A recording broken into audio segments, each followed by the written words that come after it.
Chesterton foi um filósofo conservador do início do século XX. Como todo bom pensador conservador de direita que se preze, ele ensejou um diálogo crítico com Karl Marx e a sua tradição, particularmente a tradição inglesa, mas serve muito bem para nós. Então vamos às lições chestertonianas.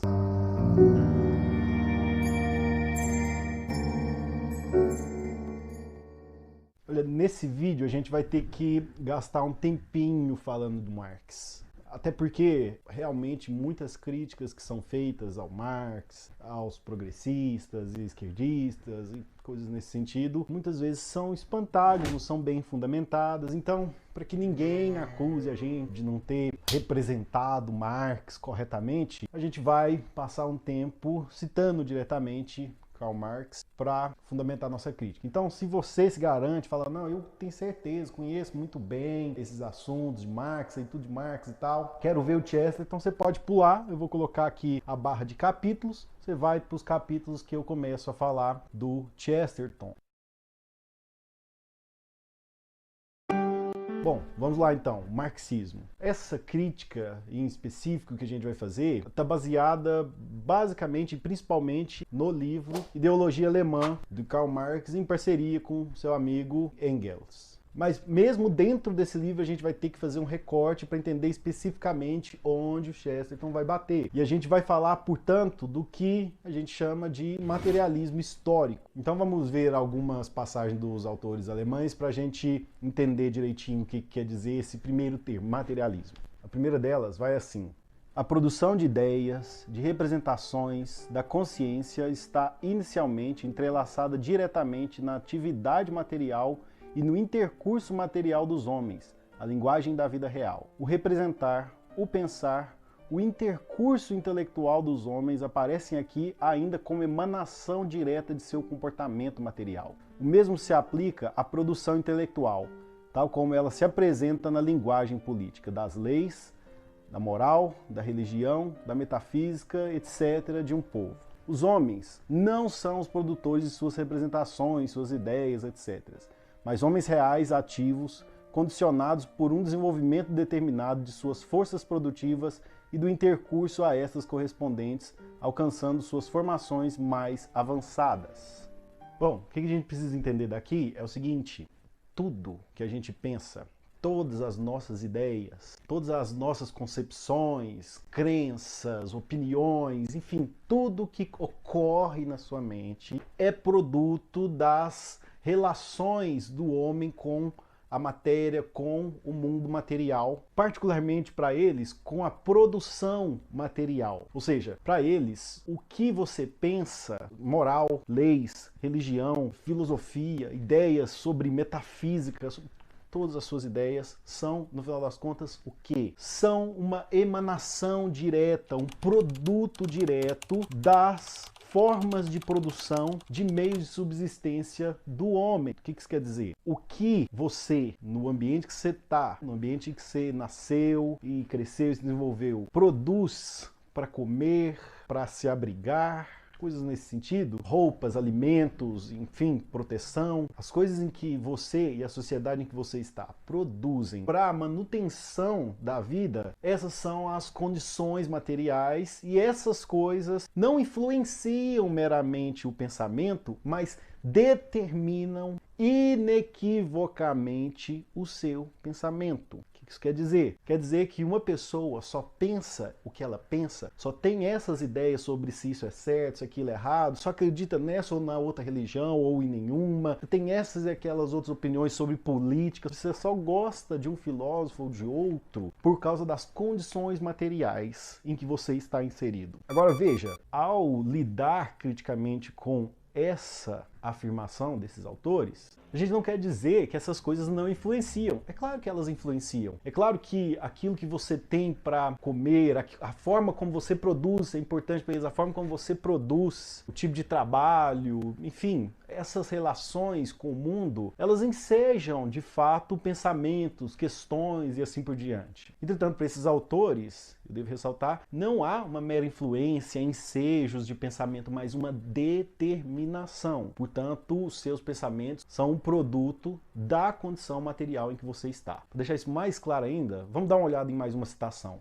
As formações nebulosas no cérebro dos homens também são sublimações que resultam necessariamente de seu processo material de vida, que é empiricamente verificável e ligados a pressupostos materiais, moral, religião, metafísica, toda outra ideologia e suas correspondentes formas de consciência perdem, portanto, qualquer aparência de independência. Ou seja, não são independentes, não são formados pelas ideias em si. Não são as ideias ali formando ideias, mas no final das contas há sempre ali o fundamento material que seja o produto espiritual. Vamos colocar assim, produto intelectual, produto da mente. Então, entendido isso direitinho, a gente pode agora ir para a segunda parte do pensamento de Marx e a gente precisa entender. A gente entendeu a ideia de materialismo, foi isso que a gente acabou de explicar. Agora a gente vai para a ideia histórica. O que é isso? Os autores estão basicamente tentando explicar uma questão da filosofia da história e que, por sua vez, é uma questão da nossa própria vida, da humanidade, do mundo, muito importante, que é a questão de o que move a história, o que faz com que a história siga seus determinados rumos, quais são os fatores que dirigem e determinam a direção da história, da humanidade, do mundo. Bom, para esses autores dá para deduzir que é alguma coisa em termos materiais, porque, afinal de contas, a doutrina chama materialismo histórico. Então vejamos, mas da vida fazem parte, acima de tudo, comer e beber, habitação, vestuário e algumas outras coisas. O primeiro ato histórico é, portanto, a produção dos meios para satisfazer essas necessidades, a produção da própria vida material. E, de fato, esse é um ato histórico, uma condição fundamental de toda a história, que ainda hoje, tal como há milhares de anos, deve ser cumprido diariamente e a cada hora apenas para manter as pessoas vivas. Percebam, esse é o primeiro ato histórico, o ato fundamental de toda a história. Toda a história é determinada pelo quê? Fundamentalmente pelos homens buscando meios de produzir seu alimento, suas vestes, seu abrigo. Pronto, é isso. Mais uma vez, é falso que isso determina a história em alguma medida? Claro que não. Isso é uma meia-verdade. Bom, uma vez que o que a gente produz e como a gente produz vai determinar nossas ideias, nossos pensamentos e até a forma como a gente vai viver a vida, a grande questão, portanto, é a relação do homem com a produção da sua condição de vida material. Essa é a questão primordial para esses autores. Portanto, a história é determinada simplesmente, fundamentalmente, rigorosamente por essa produção material. Isso tem que ficar muito claro. Essa é a doutrina desses autores. Vamos reforçar isso com mais uma citação. Essa concepção da história baseia-se, portanto, em desenvolver o processo real de produção, partindo da produção material da vida imediata, e em conceber a forma de intercurso associada a esse modo de produção e por ele engendrada, ou seja, sociedade civil em suas diversas fases, como fundamento de toda a história. Mais uma vez, repetindo, destacando, fundamento de toda a história. A organização social, em geral, não é determinada por ideias morais, ideias políticas, concepções sobre o homem. Todas essas coisas para eles são fumaça. Essas coisas são a superfície, uma superestrutura que é fundamentada pela infraestrutura. Portanto, o que nós pensamos e a moral e essas coisas que a gente imagina que de fato regula, estabelece a sociedade, desce daquela outra maneira, não é nada mais do que um arranjo que corresponde às nossas formas de interação com a natureza para a produção da nossa subsistência. Fundamental é, portanto, a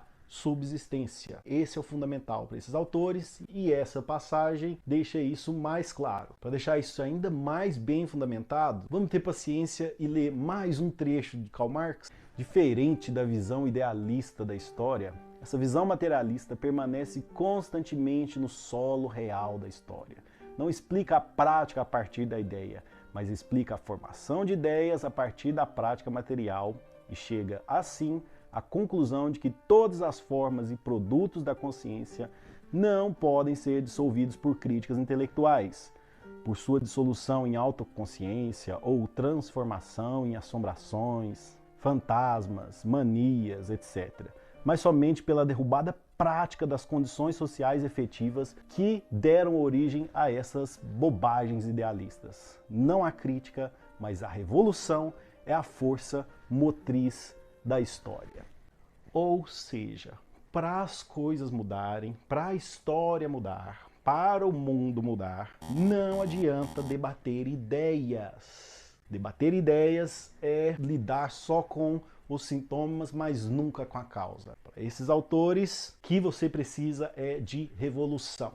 Fazer alguma coisa, mexer, se mover. Ou seja, não é uma filosofia muito convidativa ao diálogo, ao discurso. Afinal, as suas ideias antirrevolucionárias são só o produto das suas condições materiais.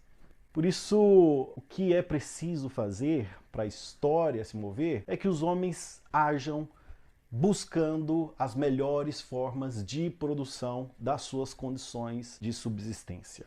Esse é o ponto definitivo e é aí que a gente tem que olhar para esses autores para entender a real motivação de toda a história. Quando você estiver olhando a história, falar, o fulano estava querendo isso, estava querendo aquilo, ele pensou isso, ele achou aquela ideia um absurda, ele achou isso errado, ele achou isso falso. Isso aí para eles é tudo cortina de fumaça, não explica nada. A pergunta a ser feita é, deixa eu ver, quais são as condições de subsistência desses agentes históricos, das pessoas. E, portanto, quais interesses materiais estavam em questão. Essas são as verdadeiras questões a serem colocadas para esses autores. Para confirmar a nossa interpretação, deixa eu encerrar essa sessão com uma citação de uma icônica marxista brasileira, Marilena Chaui. É por afirmar que a sociedade se constitui a partir de condições materiais de produção e da divisão social do trabalho, que as mudanças históricas são determinadas pelas modificações nasquelas condições materiais e naquela divisão do trabalho, e que a consciência humana é determinada a pensar as ideias que pensa por causa das condições materiais instituídas pela sociedade, que o pensamento de Marx e Engels é chamado de materialismo histórico. Pois bem, com isso em mente, a gente vai agora, então, finalmente entender ao que o Chesterton está fazendo referência e quais são as suas críticas e por que elas são tão boas. Vamos para o próximo tópico. Vamos entender, então, o que o Chesterton critica no Marx e a gente vai à primeira crítica, tá? No Homem Eterno. A verdade é que a coisa mais presente na mente do ser humano não é a parafernália econômica necessária para a sua existência. É, antes, a existência em si, o mundo que ele enxerga todas as manhãs ao acordar e a natureza de sua posição geral dentro dele. Há alguma coisa que está mais próxima dele do que seu sustento, a própria vida. Pois assim que lembra exatamente qual trabalho produz seu salário e qual salário produz as refeições, ele pensa 10 vezes que o dia está bonito ou que esse mundo é esquisito, ou se pergunta se o casamento é um fracasso, ou se sente feliz e intrigado com seus filhos, ou recorda a própria juventude, ou de algum jeito revê a misteriosa sorte humana. Até aqueles insensíveis pedantes que pensam que a ética depende da economia devem admitir que a economia depende da existência. E um número infinito de dúvidas de devaneios normais se refere à existência. Não em relação a como podemos viver, mas sobre por que vivemos.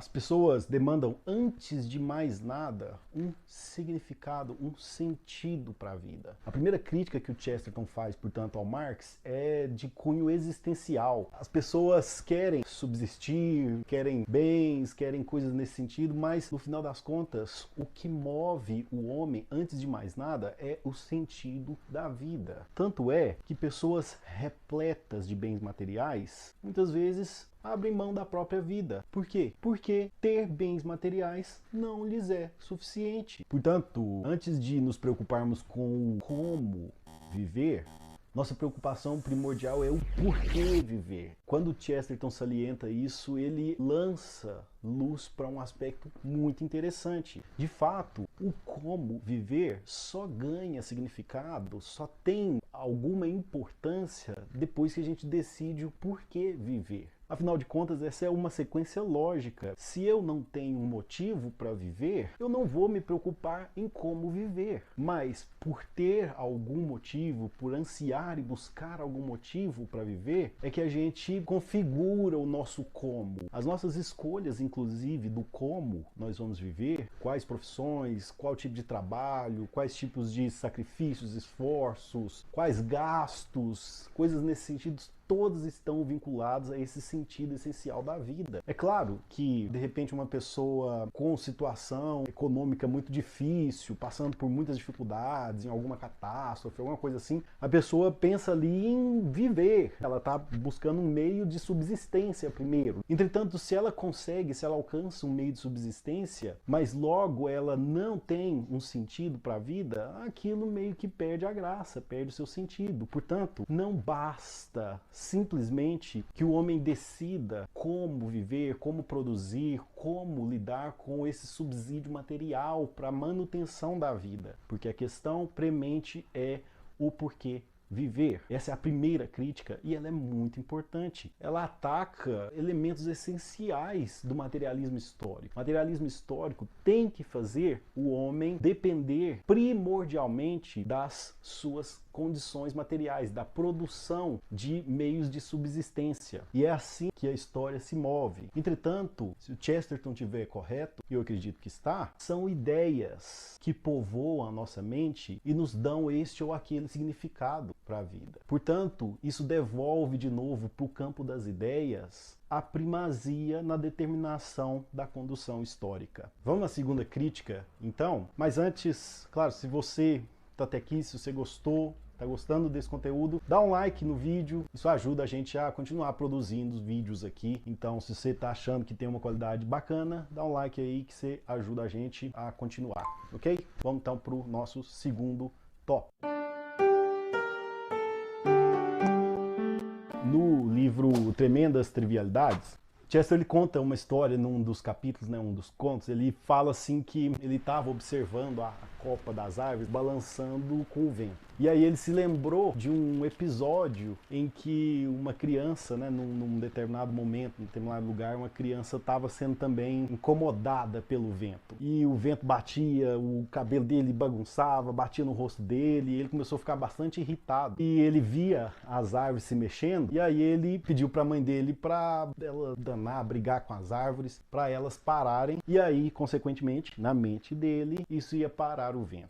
Bom, Chesterton pensou nisso aí, estava pensando nisso aí, e pensou que essa seria uma analogia muito boa para lidar com o marxismo. Detalhe, percebam que nem nesse caso aqui, nem no outro, há uma menção explícita de Marx. Só pelo contexto que a gente fez na primeira parte, é que a gente vai entender que Chesterton estava se referindo a Marx e aos marxistas, principalmente os marxistas ingleses. Bom, dito isso, vamos lá olhar quais considerações Chesterton faz em relação a essa ilustração que ele nos dá. No pequeno apólogo ou parábola que ele teve assim a honra de inventar, as árvores representam todas as coisas visíveis e o vento as invisíveis. O vento é filosofia, religião, revolução. As árvores são as cidades, as civilizações. Só sabemos que há vento porque as árvores, em alguma montanha distante, repetidamente enlouquecem. Só sabemos que há uma revolução real porque todos os topos de chaminés enlouquecem em todo o horizonte da cidade. Ninguém jamais viu uma revolução. Multidões invadindo palácios, sangue escorrendo pelas sarjetas, a guilhotina erguida mais alta do que o trono, uma prisão em ruínas, uma população em armas. Essas coisas não são a revolução, mas o resultado da revolução. Você não pode ver o vento, pode apenas ver que há vento. Assim também, não pode ver uma revolução, pode-se apenas ver que há uma revolução. E nunca houve na história do mundo uma revolução real, brutalmente ativa e decisiva, que não fosse precedida por inquietude e novos dogmas no reino das coisas invisíveis. Todas as revoluções começaram sendo abstratas. Pois bem, o que o Chesterton entende aqui? Quando Marx e Engels colocam que são as questões materiais que movem as ideias e, portanto, a história, ele está mais ou menos pensando como uma criança ingênua, porque o que ele está falando é nas palavras da analogia, que as árvores fazem o vento e não que os ventos movem as árvores. Por quê? A ideia básica é justamente a inversão do que Marx está dizendo. É que são as ideias que fazem com que as coisas no mundo visível, material, se movam. Você não vê, portanto, essas coisas invisíveis. Você vê o resultado delas agindo. E aí você, obviamente, entende que alguma coisa aconteceu nessa região invisível. Por exemplo, você está dentro da sua casa, você quer saber se está ventando, você olha pela janela e aí você vê as árvores mexendo, você sabe que está ventando. Você não imagina que as árvores estão produzindo vento, necessariamente, obviamente. Chesterton deixa isso claro ao observar que toda revolução é precedida por uma inquietação no mundo das ideias, novos dogmas, uma nova perspectiva floresce no coração de um número significativo de pessoas e elas, portanto, resolvem fazer alguma coisa. Mas antes disso, elas pensaram, elas foram levadas a conceber uma coisa diferente. Elas foram instruídas, elas leram panfletos, elas foram doutrinadas, elas foram ensinadas, enfim. E aí então elas começam a se organizar para fazer alguma coisa e agem. Quando elas agem, você vê os efeitos do vento sobre a copa das árvores. Você vê o efeito das ideias no mundo material, no mundo visível. Portanto, para que uma revolução, mesmo uma revolução do Marx, por exemplo, comece, é preciso que algo seja alterado no campo das ideias. Vamos seguir as ideias de Chesterton expondo esse assunto. O grande dogma humano é assim que o vento move as árvores. A grande heresia humana é que as árvores movem o vento. Quando as pessoas começam a dizer que as circunstâncias materiais criaram por si sós as circunstâncias morais, previnem qualquer possibilidade de mudança séria. Pois se minhas circunstâncias me fizeram completamente estúpido, como posso estar certo sequer de que tenho o direito de alterá-las? O homem que representa todos os pensamentos como um acidente do ambiente está simplesmente esmagando e desacreditando todas as suas próprias ideias, inclusive aquela.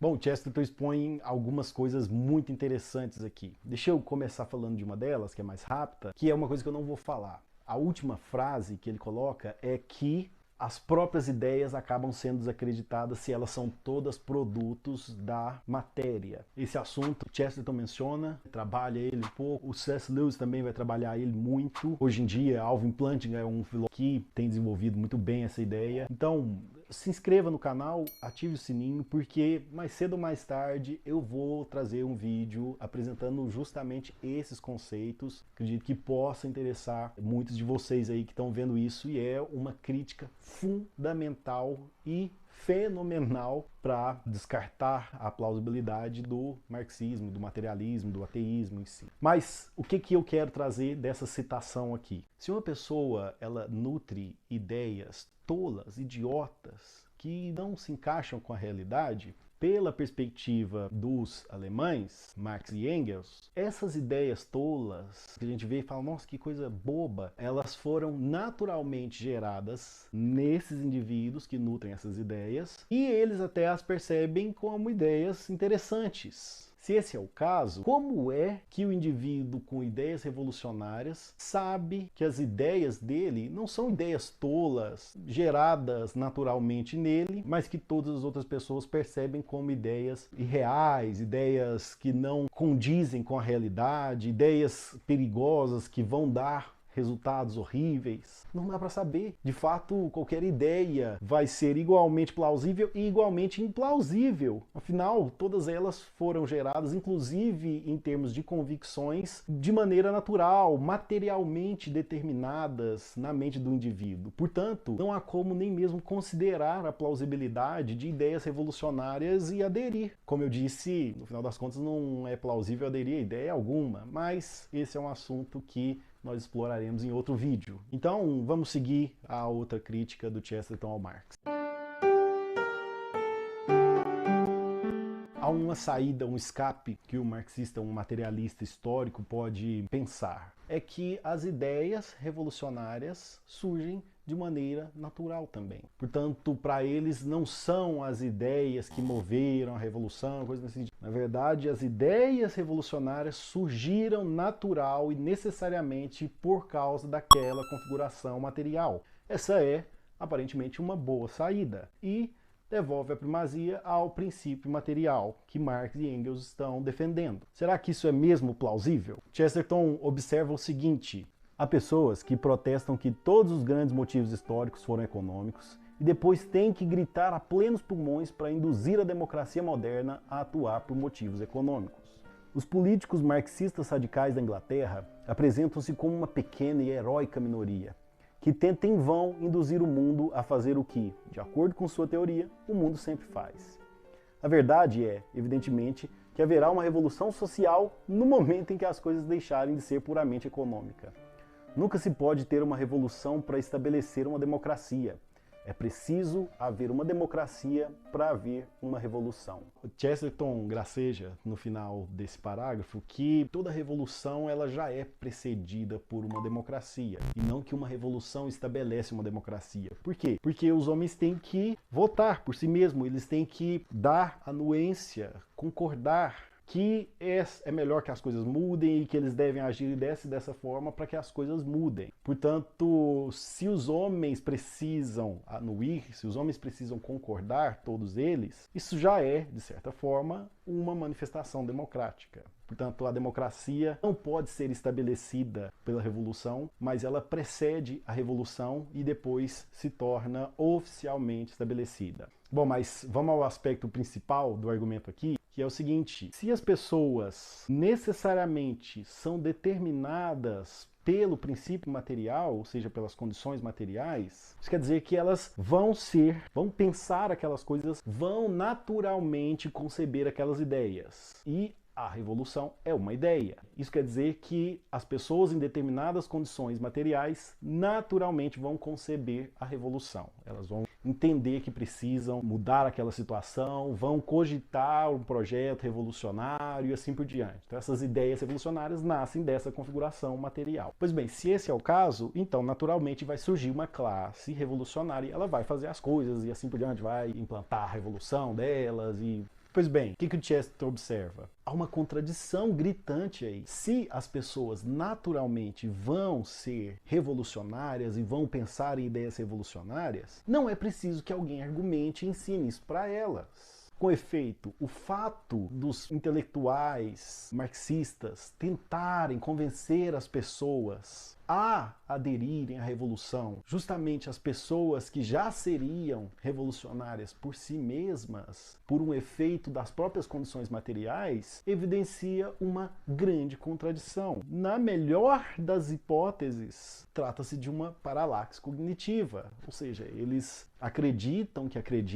na teoria da revolução, mas no final das contas, na prática, eles mostram que não acreditam. Aliás, paralaxe cognitiva é outro tema que a gente vai desenvolver aqui. Então, já se inscreve, mais uma vez, ativa o sininho para quando sair esse vídeo também você já está lá ligado. Ok? Pois bem, com efeito, dentro dessa perspectiva, não faz sentido nenhum argumentar com as pessoas. O próprio Marx e o Engels disseram que a discussão de ideias é inútil. As pessoas já vão pensar aquilo que as condições materiais naturalmente entregam a elas. Portanto, argumentar, tentar e convencê-las a pensar seria uma grande besteira se você levar a sério, levar às consequências finais as ideias marxistas. O materialismo histórico. Entretanto, lá estão eles a convencer as pessoas a fazerem aquilo que, segundo eles, elas fariam de qualquer maneira. Mas no final das contas elas não fazem. E aí o Chesterton emenda o seguinte: mas por que será que todas as profecias dos sábios foram invalidadas?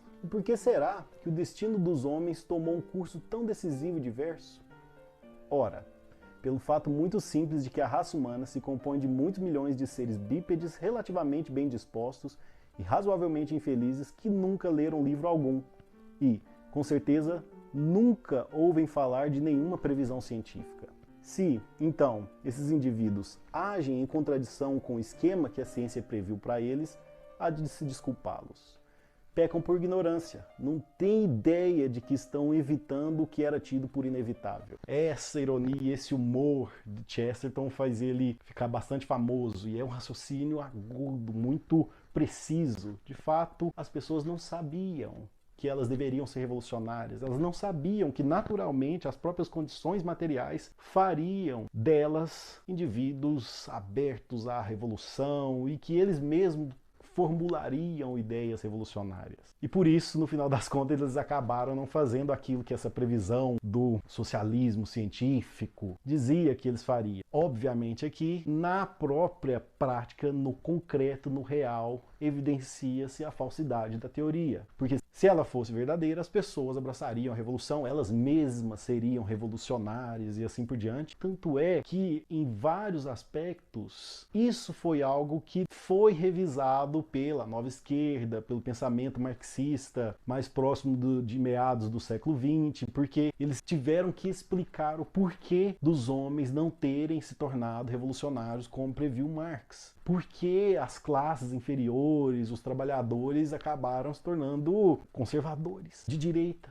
capitalistas, e tá tudo bem. Então era preciso pensar em algumas explicações. Justamente ao fazer isso, eles admitem o que Chesterton estava explicando nessa época. Isso me parece demonstrar que o materialismo histórico de Marx está, no mínimo, impreciso, no mínimo, não muito bem calibrado em relação à realidade. Pessoal, é claro que isso aqui é um aspecto só, um recorte da crítica do Chesterton ao Marx e do próprio pensamento do Marx. Por exemplo, a gente não falou sobre o aspecto dialético do materialismo histórico. Isso demandaria um outro vídeo inteiro para explicar e mostrar várias considerações críticas desse autor ou de outros autores. Então a gente vai estar trabalhando isso aí no decorrer do canal, ok? Mas se você fala, poxa, eu quero ver isso aí, né? Fala mais aí do Marx aí, papapá, mostra mais críticas do Chesterton ao Marx, coloca aí nos comentários, que aí a gente vai entender que é um assunto que vocês estão mais interessados aí e já coloca como prioridade na fila dos vídeos que a gente já tem planejado para criar,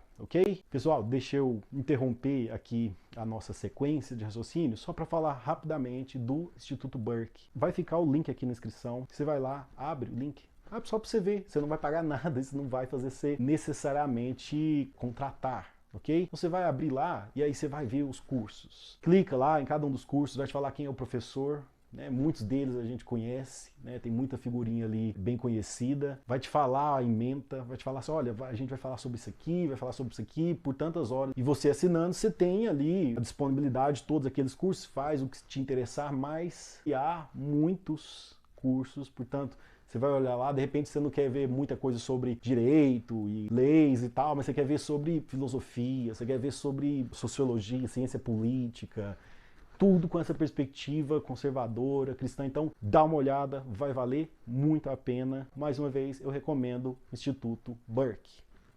Então pessoal, mais um vídeo aqui. Obrigado aí por todo mundo que assistiu. Até mais.